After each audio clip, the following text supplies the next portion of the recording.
Cool. Okay. Yeah, thanks everyone for coming. My name's Amy. I'm the academic rep and volunteering coordinator here at the Students' Union, and we've also got Alice, who's joining us, who is our campaigns and democracy coordinator. Hopefully I've got your role title right, and then we've got a couple of other officers here as well, Wojtek and Chloe as well, our current elected officers. But tonight is all about meeting the current candidates, and this session is just a relaxed chance for you to meet the candidates, and then for them themselves to meet other students that they might be working with. So in this instance, academic reps. So this is an important opportunity for candidates to form their ideas, but remember that attendees may still be forming their ideas. So just to go gentle. And it's also a chance for them to meet individuals that they'll choose to continue conversations with afterwards. So you will probably be staying for zones, so you'll be able to chat to academic reps there as well. Can I just ask the attendees, if you're not speaking, can you mute yourselves, and that you don't disrupt those who are speaking. We don't want this to turn into a session of clock watching, so can we just ask that candidates try to ensure that they keep the answers a couple of minutes long, and then allow for other candidates to speak as well. There will be a chance for questions at the end, we'll open it up when it comes to it. So what we're going to do now is introductions from the candidates, and we'll just try and go around each time. We'll swap up the order each time as well, so you'll all be answering each of the questions. The first of all is, of course, introductions. So we'll start with Jack first, and like I say, we'll just kind of go around in different orders as we go. We'll start with Jack. Jack, can you first of all introduce yourself, tell us what course you're studying, and your favourite memory from Aber? Okie dokie. Hi everyone, my name's Jack, and I'm a third year international politics student, and I'm currently an academic rep for the Interpol department. My favourite memory at uni would 100% be the charity rave that my election campaign last year held at peer pressure in aid of the mental health charity Mind. Not only was it an amazing night, but it was fantastic to see our student community come together and raise money for such a great cause. It showed me that as a community, we are unstoppable when we are together. Awesome, thanks Jack.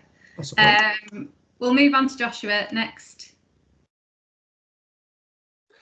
Hi, I'm Josh, and I'm studying genetics. I'm in my last year, and I'm also an academic representative. I think it's a really hard question, my favourite memory. To be honest, it's just all the times I spent on the beach with all my mates, and just during the downtimes after the exams. I think that's just like the chill down afterwards has just been great. But yeah. Brilliant, thanks Josh. And then Elizabeth next. Hi, I'm Elizabeth. I'm a third year psychology student. My favourite memory from Aber, without trying to sound too cliche, it's probably super teams. Just it was so nice to like get everyone together, do something exciting, a bit of a change up as well from the rest of the term. Yeah. Awesome, thanks Elizabeth. And then Adam. Hi, I'm Adam, and I study law and international politics. My favourite memory from Aber is probably all of the times I've gone up constantly, because it's not something I have around near me. So it's just being up there every single time. Everybody knows the sunsets, they've seen the sunsets, they are phenomenal. So yeah, best memories. Brilliant, thanks Adam. So the next question is about your previous involvement with sports, societies. We all know that you're all academic reps, which is brilliant. And anything else, any other involvement, volunteering that you've had during your time here at Aberystwyth. The activities that you've been involved in doesn't have to be through AberSU. So if you want to talk about any community involvement that you'd have, that would be brilliant. So we'll start with Josh first. So if you could just tell us about any involvement that you've had either with AberSU or within the local community during your time as a student. Awesome. Yeah. So this year I'm on 3 different committees. On the committee for student minds, committee for Nightline, and also on the committee for Amnesty. All great courses. And previously I've been part of quite a number. I've been part of 20 different societies, ranging from Aber Pride to Aber Biochem. And yeah, it's just, that's basically the summary of what I've been involved in, and they've all been really great experiences for me. Thanks, Josh. So we'll go to Elizabeth next.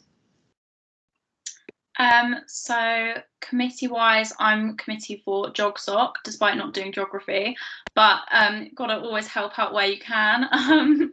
They need a publicity officer, and I love Instagram, so so yeah, I've helped out with them, and it's just been a really good experience, to be honest. Like, even though I don't do geography, like a lot of my friends do, and it's just been really good. Like, it's really helped as well for like my campaign and stuff, because it's like you can see like comparisons between departments, so it's really helpful in that sense. What else have I done? Oh yeah, I'm academic rep for psychology. So I've just been rep for 1 year, but again, that's just been like really good. And I rep alongside Angela, who's amazing, and we like use the Facebook page a lot and like try and be as proactive as possible in our role. And it's just like, it's actually just been such a confidence booster for me, like doing rep stuff and like working more with the SU, because I think if you're a student and don't have a role, sometimes you like become a bit disconnected to the SU and the university. So it's like been a really nice way, especially during COVID, to like connect a bit more with everyone. Yeah, I think that's it in a nutshell. Great, thanks, Elizabeth. And then we'll move on to Adam next. Okay, yes. So in terms of SOCs and clubs, I'm the president of the Law Society, which has been a really great experience this year, because it's one of the larger academic societies, and just seeing like all the students get engaged with that was really good to see. Also, I'm the vice president and social sec of the squash club. Bit of a tricky time for squash at the moment.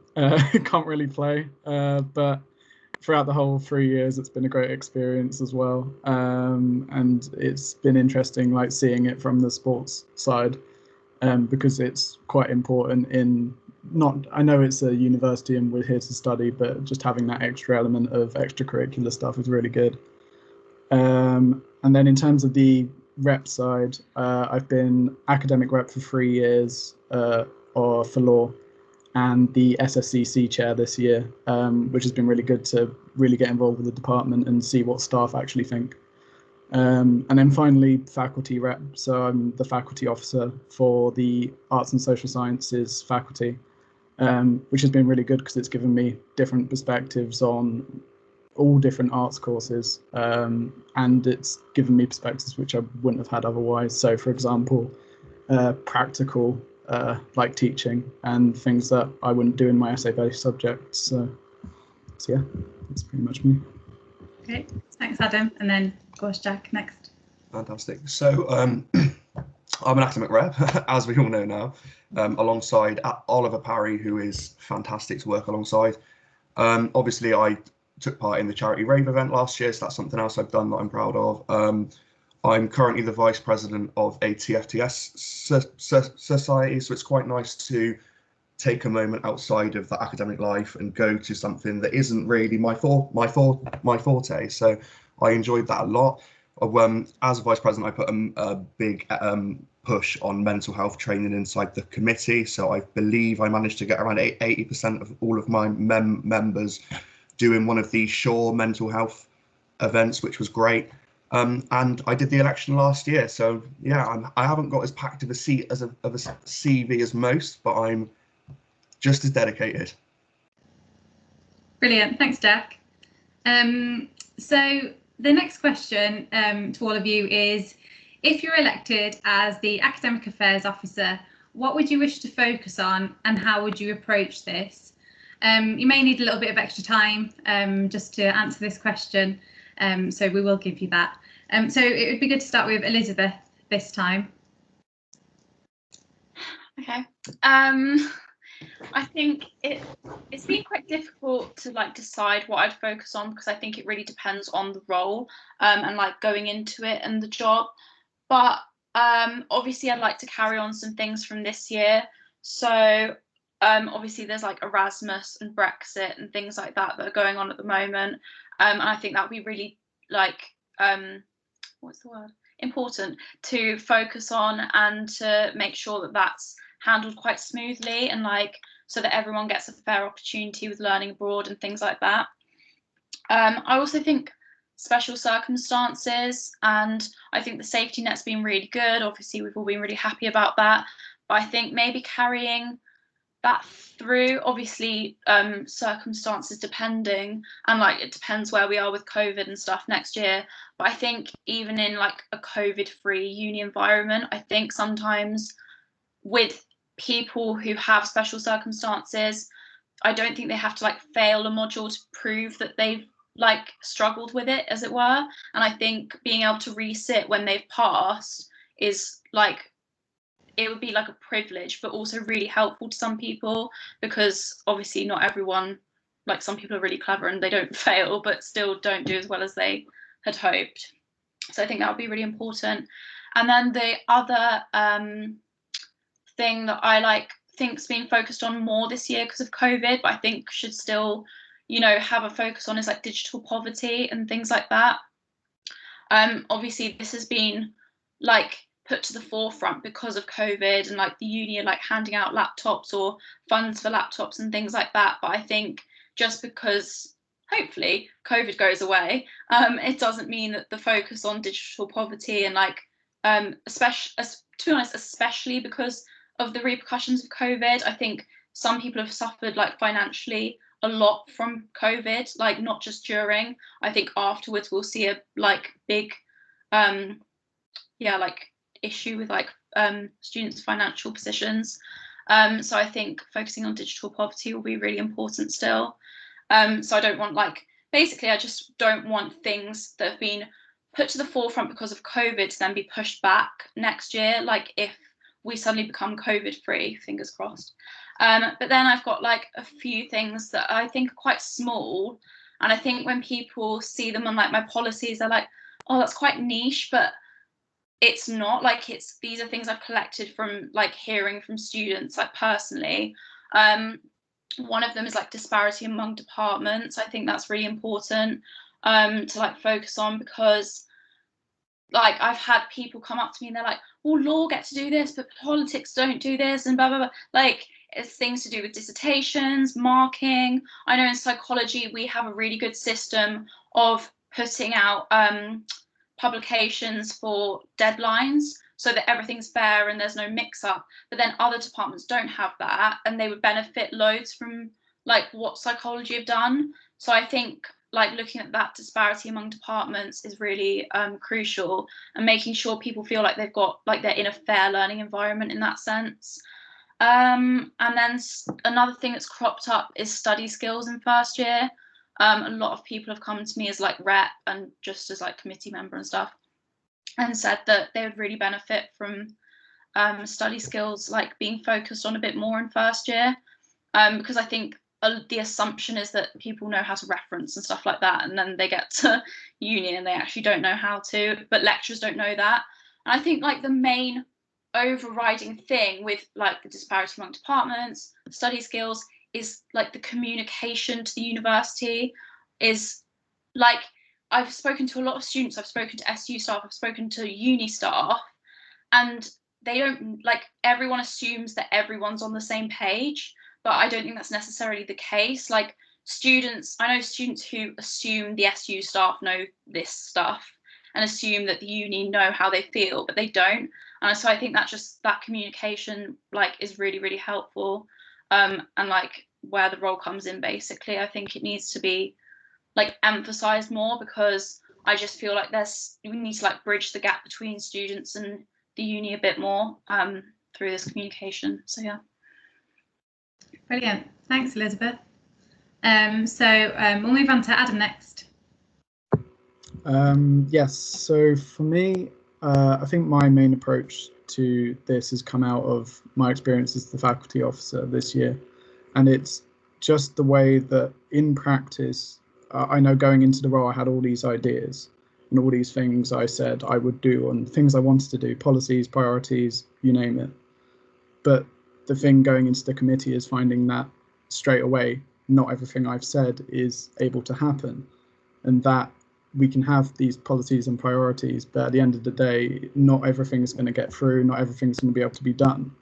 So my kind of approach for next year would be that just whatever I've said in terms of my priorities, ultimately what I get done will depend on the circumstances we find ourselves in next year anyway, because of COVID and the current situation, but also it'll be more dictated by the students. So it'll be my priority would be their priority. So if they came to me and said, oh, this is something that's an issue and it needs sorting, then would be straight on it, no matter what I was working on at that point. If that's a priority, then you can tell me it's a priority and it will become my priority. In terms of the stuff I kind of was looking to do, I think, as Elizabeth has said, that one of the key things is the safety net policy, special circumstances and past module resits. I think all the candidates here can agree that those are things that I think we're all prioritising at the moment. Especially, I think, special circumstances. So there's the element of self-certification. This is something that has worked in other universities. This is something that works in professional workplaces. Professional workplaces trust their employees to self-certificate absences, and other universities can trust their students to self-certificate when they have really extenuating personal circumstances. So it's a case of, if that's happening elsewhere, then why aren't we allowed to do this, possibly? And also, it can be really difficult sometimes to get the evidence to prove the special circumstances. So, for example, if you had a bereavement of a extended family member or a really, really great friend, it's not going to be likely you'll be able to get the substantial evidence for that to the university. And also just generic personal, I say generic, obviously, it's subjective to each person, but just kind of dire personal circumstances, it's really hard to prove sometimes. And I think it's important that students should be able to self-certificate on that, because the university can't just assume that everything's okay.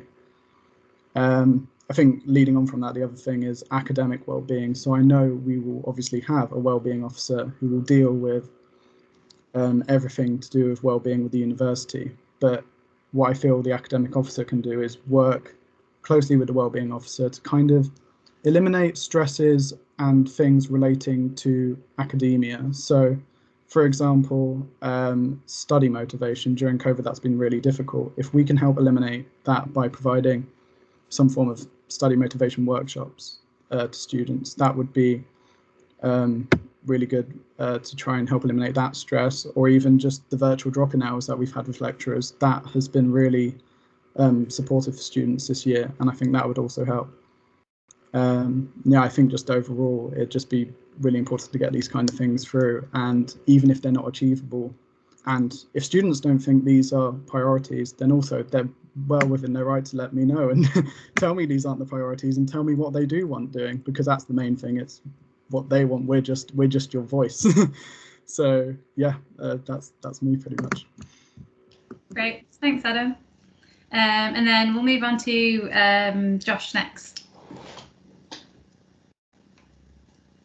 Awesome. So there are 5 different things I do want to kind of focus on and like touch base on, which are communications within university, inclusivity and accessibility of resources, both in town and online resources, opportunities to learn outside the classroom and engage with your course, and the last bit is well-being. I feel that this year has been very has presented a lot of challenges to us and has highlighted like different shortcomings within the university, and the SU this year have done really, really well in terms of trying to bridge that gap, especially with the special circumstances and safety net policy, and the year before with the Erasmus, basically with the Purple Box campaign, and really like trying to keep the government, within that keep that opportunity going for us.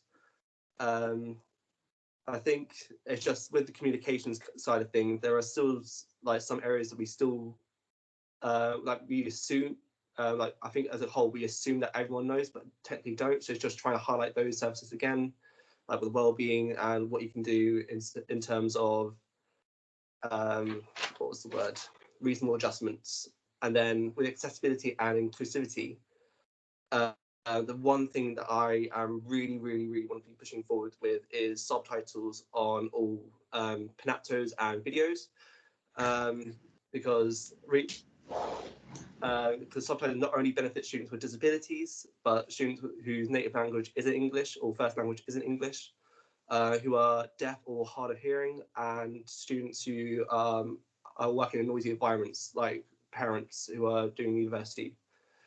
And it just benefits anyone, and it's a reasonable adjustment which, under the Equalities Act, the university should really be pushing forward to, and that's what I really would like to do. And how I do that is trying pushing forward with the closed captions, subtitles, and basically putting accessibility first. And as Elizabeth also touched upon, is digital poverty and trying to bridge that gap. And basically trying to make study resources more available down in town as well. So students don't have to do the whole trek across Penglais to try and get to university to get to the reasonable resources. Then wellbeing and academic stress, I'll quickly touch upon. This is kind of personal for me, because that's when my that is basically the start of my mental health journey. And the resources at the moment are great in terms of trying for someone who's leading up to a crisis, or again or trying to get general knowledge on the tips. But when it comes to actual crisis itself, I don't feel it really truly helps, and it's not terribly practical during that time. So also this year, loneliness has really been apparent because we can't meet together, we can't socialize. So trying to get help, it's been a lot more difficult because you don't really know anyone, you haven't really been able to network properly. So within the next year, I hope like really capitalize on Freshers Week, and with all the different departments really like getting everyone to meet up in their year groups, and then on people their course, and actually get to know each other. So that way, if they're struggling throughout the year, they can actually reach out, because I know that was a definite issue that people have been having. And also reviewing wellbeing resources and tailoring them to the students' needs as well. And explain and also having resources that kind of explain what students are experiencing, and signposting to like proper resources when we cannot. Because I know there's a very fine line in what the university can do in terms of well-being. And I think increasing opportunities, working with academic societies is a big thing for me. So just have access to really great courses at university, but outside the classroom we don't really have that much. So trying to work with academic societies, try and get them a little more educationally stimulating, and just help them get more like-minded people to really get to know each other and raise awareness of opportunities. For example, Erasmus, and really working with that. And I also like to point out as well, if this isn't stuff that students really want, then of course we can all change our priorities, because at the end of the day we are the SU, we represent your voice, but these are the kind of things I would like to focus on, but priorities change. So yeah, that is basically me done. Okay, brilliant, Josh. And then of course Jack. Thank you. What's great to hear is we all recognise that there are some big issues. So regardless of who wins, at least we can all know that what we want to happen and be stood up for will be. So that's one really good thing. So my three main concerns at the moment is communication between the SU and the students. making sure that people are able to resit past assessments and modules during the COVID-19 pandemic, and furthering Chloe's saint-like work of special circumstances and assessment extensions process, pushing the awareness of those. So I'm just going to dip into each one. I won't take too long, I promise. So with special circumstances and assessment extensions, you're going to have to excuse my stutter, I'm very sorry. So many students have found themselves this year in situations where they have not been in the best position or environment to meet assessment deadlines and criteria. This could be due to factors such as difficult home situations, implications on mental health and physical health, as well as a lack of motivation and trouble accessing vital university facilities such as HUO and library and practical workspaces. And whoever the next academic affairs officer is needs to make sure that we all deserve an equal chance to succeed regardless of COVID-19, and increasing the awareness of procedures that provide that equal playing field is of paramount importance. So that's my first one. Secondly, this year, many of us have completed assessments, received our grade, and been disappointed with the result we've achieved. Last year, when we were told to return home, I found myself in a very difficult home situation where I didn't have my own workspace or my own bedroom, you know, sleeping on the sofa, but we live. I had 5 assignments to complete while I was at home. I passed them all, but I know that if I'd have been in Aber, in the correct environment, I would have achieved a much better result. We should not be penalised due to events out of our control that have negatively affected our assignment grades. And the last one is a new policy system of communication that I want to introduce, which is called Connect 4. So this system of communication will connect students with the SU like never before, ensuring that teaching and learning is of a continual high standard. So Connect 4 consists of a 4-stage process. So firstly, students' needs and concerns are raised with members of the SU, such as with academic reps like us and faculty officers like Adam. And secondly, student leadership within the SU can work together to determine the best way of dealing with that issue. Thirdly, the academic affairs officer will then communicate directly with the university administration and staff in the uni to provide a solution or answer to the concerns raised by students, otherwise known as Step 4 solution. So firstly, we have students, then the student union, then the university, and then an outcome, connecting all 4. And that's what I stand for. Great, thanks everyone, and thanks for your really detailed answers as well for that question. So we're going to move on and just ask that your answers are a little bit shorter now, considering the time. So the next question, and I'll pose this to Joshua first. So how would you seek to increase student engagement with academic reps across the university?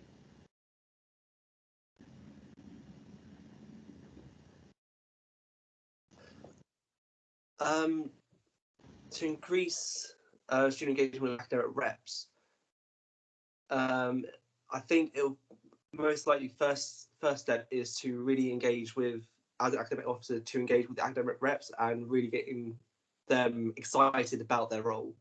Because I know sometimes that you choose the role in order to kind of you see it at an empty role, you go for it, and when you get there, you're kind of like lost because you don't know what to do. So the first step is to try and get the academic reps really excited about their role, and then so that way they can communicate with their department better. In terms of student engagement, I think it'll be more of trying to really, I'm not really sure how to phrase this. It's more like trying to make the academic reps as a person who you can trust and turn to if you're in dire need, and then really make sure they are like a staple in their community, basically. And that's basically how I would go about it. We'll go to Adam next. What was the full question? I had a little internet blip. Yeah, no problem. So how would you seek to increase student engagement in academic reps? Okay.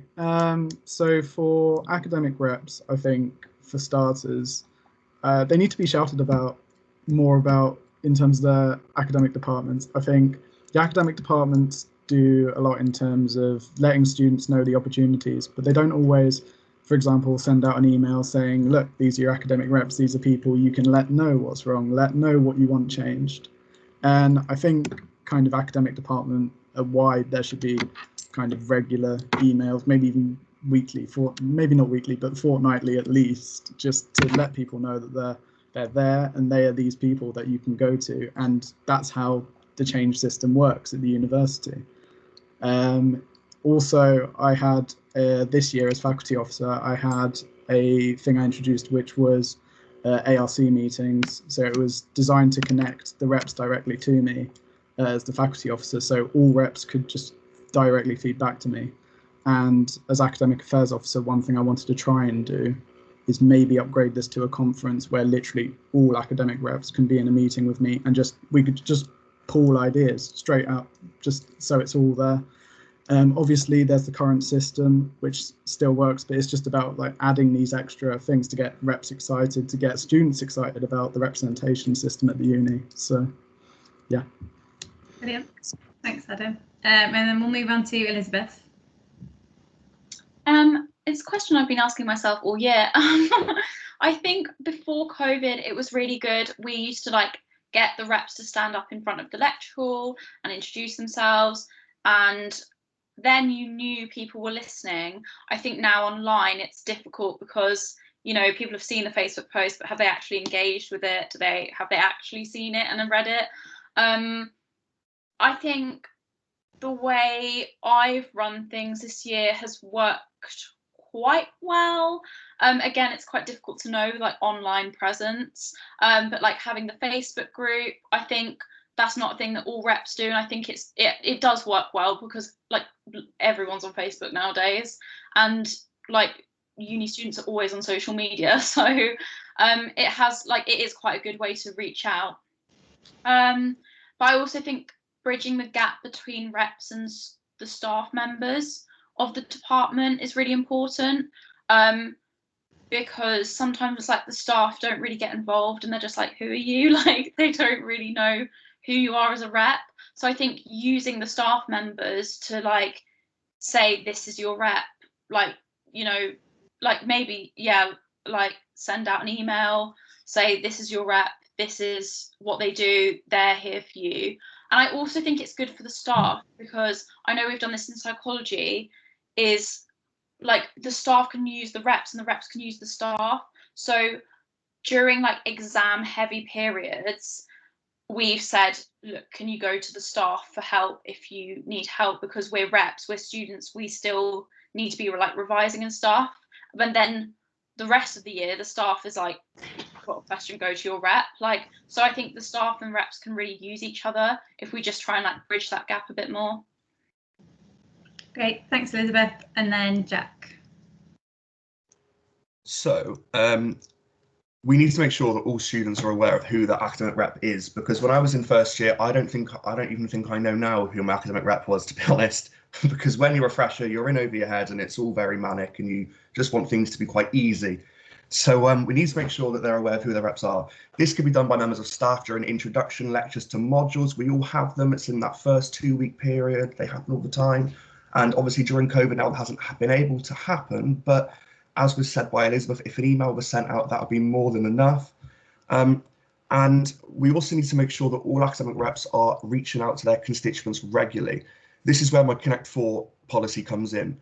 Academic reps will be encouraged to interact with students more than ever before, making sure that students are kept up to date with important information and making sure that academic reps are listening to students, because that at the end of the day is the most important function of the role. Brilliant. Okay, so we are nearly at the end of kind of the questions that we want to ask. So now we're going to give you 30 seconds to sum up why you think that students will vote for you.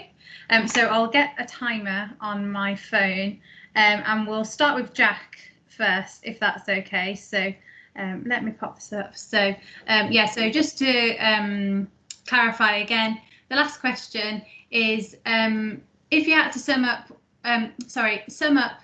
why you think students should vote for you as the academic affairs officer. Does that make sense? Sorry. Yeah, Brilliant. Okay. So yeah, I'll start the timer. Off you go, Jack. So this year has been difficult for all of us. There isn't one of us that's been left out of that. And I'm a candidate who stands for positive change and for making sure that your needs are listened to and dealt with first, because you are the top priority. I represent a win for students after a long year of hardship. So I strongly encourage all of you to vote me as your #1 choice. But if you want to vote for any of these lovely people, then please put me as your second. Thanks very much. Spot on. Thanks, Jack. We'll go with Elizabeth next. I'm sorry, I'll make it clear. When there's 5 seconds left, I'll put my hand up, sorry, just to make that clear as well, so you know when to stop. Fab. So Elizabeth, yeah, if you want to go, off you go. So I think people should vote for me because I'm very passionate about the role. I know it sounds cliche, but I have been all throughout this year, I think, like working with the SU, working with Chloe as a rep, like I tried really to get involved, like try and be as proactive as possible. And I think that's like what I definitely know I'll carry on is like that proactivity, like, and I know that I know how reps work now. And yeah. Brilliant. Thanks, Elizabeth. We'll go with Adam next. So let's reset in 3, 2, 1. Off you go. Oh, it's Adam. Adam seems to have froze actually. So we'll. Josh, are you there? You can hear us. Yeah, we'll go with you then next. So yeah, if you want to start now. Cool. So what I really want to do for next year is carry on all the great policies that have been brought to us this year, as well as increasing accessibility and inclusivity of Aber to truly reflect the diversity of our student body. And to be honest, I just want to help and give back to Aber because of all the great things they've done for me. And yeah, just make this Aber a better place. And you'd be crazy not to vote for JC as #1. Thank you. Ooh, just about squeezed it in there. Adam, you froze a little bit before, but it looks like you're back. Are you ready to go? I'm back. And did you hear what was asked of you? Just the 30 seconds? Yeah, just 30 yeah, seconds. Brilliant. Okay, yeah. So if you want to start now. Okay. So I would ask people to vote for me as in my work with the academic affairs officer and uni staff as faculty officer this year. I've just learned that not everything's achievable, but it really comes down to what the students want. And I just want to be a candidate whose priority will be your priority, no matter what I've said in my campaign. So if you want a candidate who will literally do what you want to do, then please vote for me, or if not, put me as your #2. Brilliant. Thanks, everyone. So those kind of the questions that the core questions that we wanted to ask. We've got sort of 10 minutes left now, and we will try and squeeze in some of the questions from students. I think I'll probably put a timer on for these just so we can squeeze through them.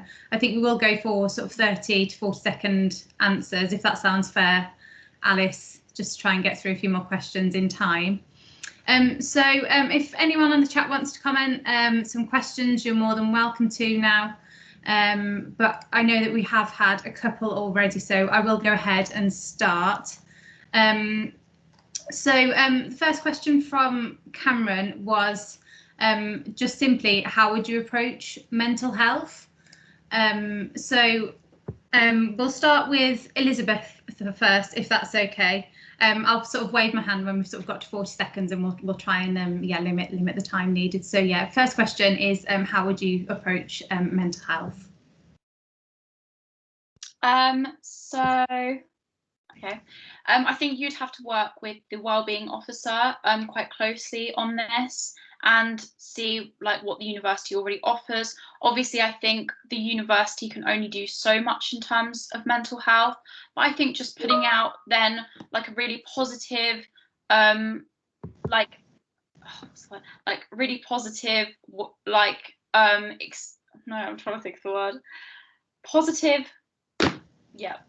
thing, I don't know, just positivity about learning basically. And I think trying to make the uni experience, like the academic experience, as like fulfilling and positive as possible, like, and understanding that students don't always feel motivated, they don't always want to be there sometimes, and just understanding that and just, yeah, giving out as much positivity as possible and working with well-being. Great, thanks Elizabeth. Josh, do you want to go next? So my approach to mental health would be reviewing all the resources that we have at the moment to make sure they are tailoring to the needs of the students, as well as working closely with wellbeing officer and Brongley and the NHS in Aberystwyth to try and make sure we have all the resources available to really help you guys go as you go through your mental health journey. It's basically just try and make sure that all the resources are there, and actually, as my answer pretty much summed up, to be honest. Great. Jack, if you want to go next. So mental health is probably the biggest issue I've had to deal with in my life, and it's probably the same for most people my age. But the main way to support people with mental health issues and providing a more proactive environment is definitely in developing academic societies, because that is your first point of call when you come to university. You start your degree, you're in a department, you want to know people on your course who aren't your housemates, you join your society for your course. And we need to make sure that people in those societies are adequately trained with wellbeing, not just the wellbeing officer, but everyone, to make sure that everybody can be safe. Brilliant, thanks Jack. And then Adam. Okay, so in terms of mental health, this is a massive talking point for students and something that is just a continuous thing that the discussion needs to carry on with. In terms of what I would do with the wider officer team, such as the wellbeing officer for the SU, I would work very closely with them to make sure that students are getting the support we need. In terms of my remit, in terms of academic affairs, I would do everything I can to help promote this within the academic departments. Especially, I know recently we've had some engagement with personal tutors. It's not always been good, so it's just good to let students know that their door is always open, as well as academic reps for anything they need. So that would be my, yeah. Great, thanks all, and thanks for the short answers as well. We've got a couple more to ask, and then we'll wrap up. So Amara has popped in a question. Amara's here actually. Do you want to ask your question, Amara? Yeah, sure. Basically, how would you guys go about ensuring greater accessibility to measures such as extensions in special circumstances henceforth? Okay, we'll start with Josh first. Sorry, yes, we started with you first. We'll start with Adam first. That's okay. Thank you. In terms of extensions and special circumstances, I think, as I was saying earlier, it's really important that we try and get self-certification. I think it's just to be able to trust our students to assess their own extenuating circumstances. Sometimes I know for some students it can feel almost, almost an insult that they can't be trusted to genuinely give forward their own circumstances as a reason for why they can't study, can't perform to their normal academic performance or their potential. And I think that these kind of things really affect it. So definitely self-certification. That's my main thing. Yeah. Great. Thanks, Adam. We'll move on to Jack next. So I think it's really important that students are made aware of the things that can help them. So academic reps need to be making sure that students are aware that they're available, lecturers need to be promoting it, and students need to be constantly aware of how they are feeling, and staff in lecturers need to be constantly making sure that their students are aware that if something is going wrong or things are difficult, that support is there and these are the steps to take. It's all about publicity, and we can do it. Brilliant. Thanks, Jack. Elizabeth?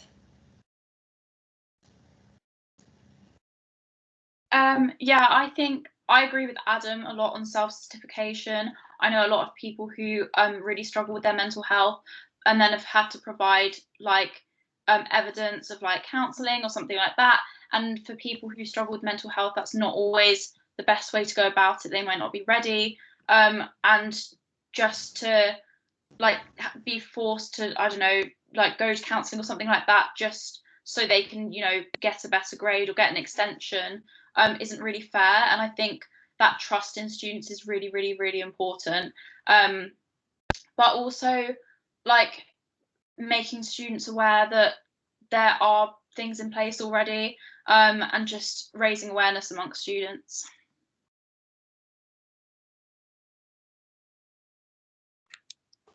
Oh, I think you're on mute, Amy. Sorry, and then Josh. Sorry, thanks Elizabeth and Josh to Andrew.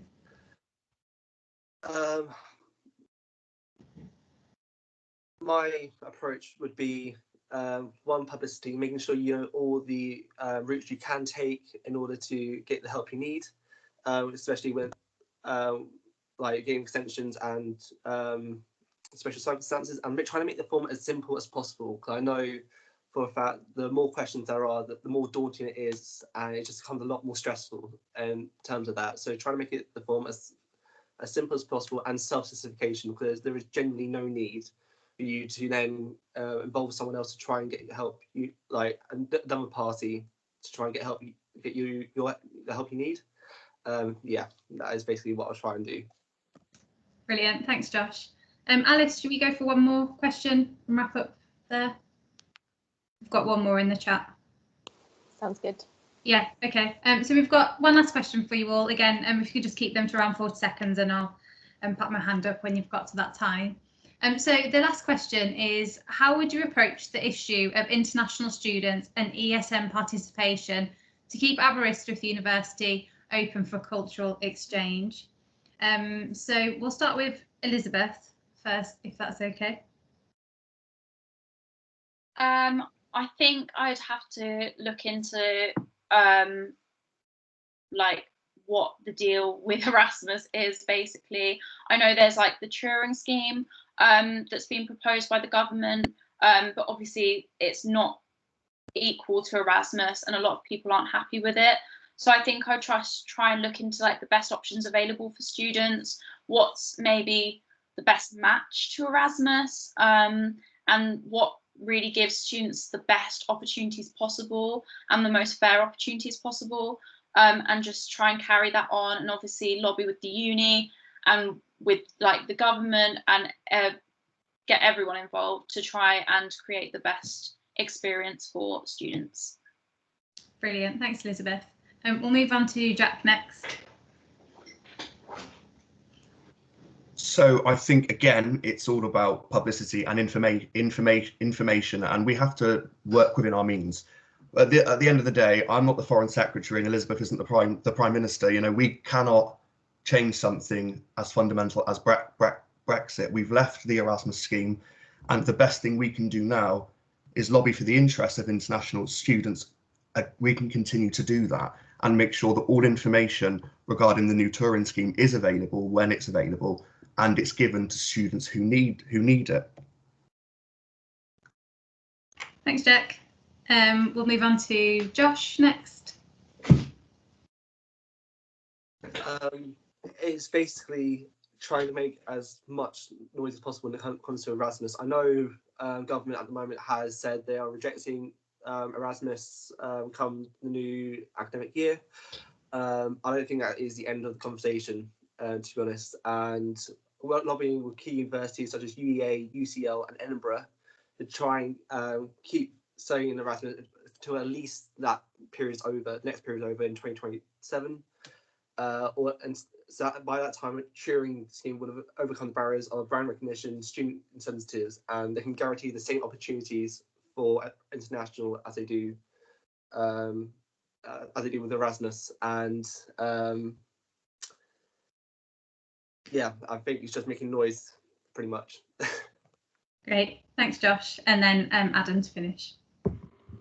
Yeah, I would like to pick up on that making noise thing. I think it's important that we keep lobbying for access, even though, like Jack said, at the end of the day, if we don't have access to things like Erasmus, it's one of those things we've got to kind of accept and start looking at the alternatives. It's a real shame, but things such as the cheering scheme, which I know Elizabeth and Jack have mentioned. I've also seen something called Apply Board, which is another scheme that can be applied to by the university. I think it's increasing the opportunities and making sure that we have that international access on both sides. The other thing was similar to an SSCC. I thought of creating an ISCC, so the international students, where their academic reps can go straight into direct feedback to the academic affairs. Great, thanks, Adam. And that's a wrap, essentially. I'll just say thank you again to all the candidates. Thank you to everyone that's attended, asked questions. Just to finish, it would be great to hear from the candidates how students can get hold of your campaign and what's the best way to find you. So Jack, if you want to let us know where students can find your campaign pages, go ahead. So the best place to find mine is on Instagram at votejack4AAO and Facebook at Jack4AAO. Easy. Brilliant. And Adam? Yep, similar to Jack, best place to find me is at my Facebook page, Adam for Academic Affairs, or my Instagram page at Adam for Academic Affairs, or just follow me, Adam Burlingham. Great. And Josh? The best way to get access to my campaign is either on Instagram or Facebook. Instagram is Josh for Academic Affairs, and then for Facebook it's Josh Carson for Academic Affairs.